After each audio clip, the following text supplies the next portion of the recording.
Assalamualaikum warahmatullahi wabarakatuh.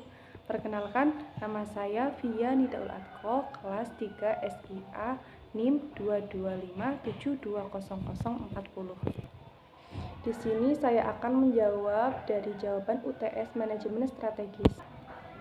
Soal yang pertama adalah jelaskan dari definisi manajemen strategis. Manajemen strategis adalah suatu pendekatan yang digunakan oleh organisasi untuk merencanakan, mengelola, dan mencapai tujuan jangka panjangnya. Pendekatan ini melibatkan analisis menyeluruh terhadap lingkungan internal dan eksternal organisasi, serta merumuskan strategi-strategi yang diperlukan untuk mencapai visi, misi, dan tujuan organisasi tersebut.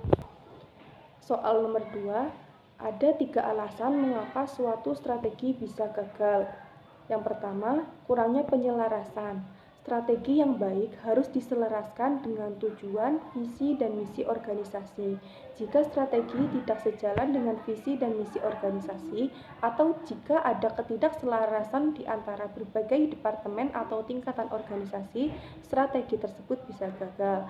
Penyelarasan yang kurang bisa menyebabkan konflik internal, kurangnya dukungan, dan implementasi yang buruk. Yang kedua, ketidakmampuan dalam implementasi. Implementasi strategi memerlukan pengelolaan yang baik dari sumber daya, waktu, dan tenaga kerja. Jika organisasi tidak memiliki rencana implementasi yang jelas, tidak mengalokasikan sumber daya dengan bijak, atau tidak memiliki tim yang kompeten untuk melaksanakan strategi, maka strategi tersebut mungkin tidak akan terrealisasi. Yang ketiga, kurangnya respon terhadap perubahan lingkungan. Lingkungan bisnis terus berubah, termasuk perubahan dalam kebijakan pemerintah, perkembangan teknologi, atau perubahan perilaku pelanggan.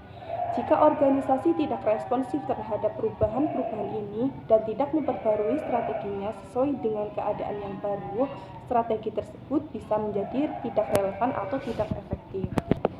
Soal nomor 3, jelaskan definisi visi dan misi dalam manajemen strategis. Visi adalah gambaran ideal tentang masa depan yang diinginkan oleh organisasi. Ini adalah pernyataan jangka panjang yang menggambarkan tujuan utama atau hasil akhir yang ingin dicapai oleh organisasi. Visi memberikan pandangan yang inspiratif dan memotivasi anggota organisasi untuk bekerja bersama-sama menuju tujuan bersama. Misi adalah pernyataan yang menggambarkan tujuan inti dan alasan ekstensi organisasi. Ini menjelaskan apa yang akan dilakukan organisasi, untuk siapa, dan bagaimana akan mencapai tujuannya. Misi berfokus pada tugas dan fungsi organisasi dalam memberikan nilai kepada pemangku kepentingan seperti pelanggan, karyawan, pemegang saham, dan masyarakat. Soal nomor 4, sebutkan komponen-komponen penting dalam pernyataan visi dan misi. Yang pertama, komponen visi.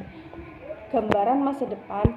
Visi harus menggambarkan gambaran masa depan ideal tentang masa depan yang ingin dicapai oleh organisasi. Yang kedua, tujuan utama.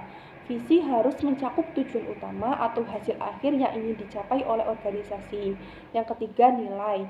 Visi dapat mencakup nilai-nilai inti atau prinsip-prinsip yang akan membimbing organisasi dalam mencapai visi tersebut. Yang keempat, waktu dan ruang lingkup. Dalam beberapa kasus, visi dapat mencakup informasi tentang batas waktu atau cakupan geografis visi tersebut, terutama jika itu relevan dengan organisasi.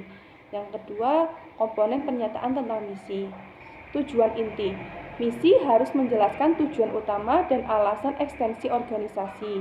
Yang kedua, pemangku kepentingan. Misi harus menentukan untuk siapa organisasi akan memberikan nilai atau layanan. Yang ketiga, metode atau pendekatan. Misi dapat merinci cara organisasi akan mencapai tujuannya. Yang kelima, nilai dan kepuasan pelanggan.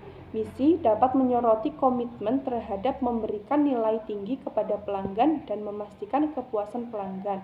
Yang keenam, komitmen terhadap keberlanjutan. Dalam konteks modern, misi juga sering mencakup komitmen terhadap keberlanjutan lingkungan dan tanggung jawab sosial. Berikut tadi jawaban dari UTS Manajemen Strategis. Sekian dari saya. Wassalamualaikum warahmatullahi wabarakatuh.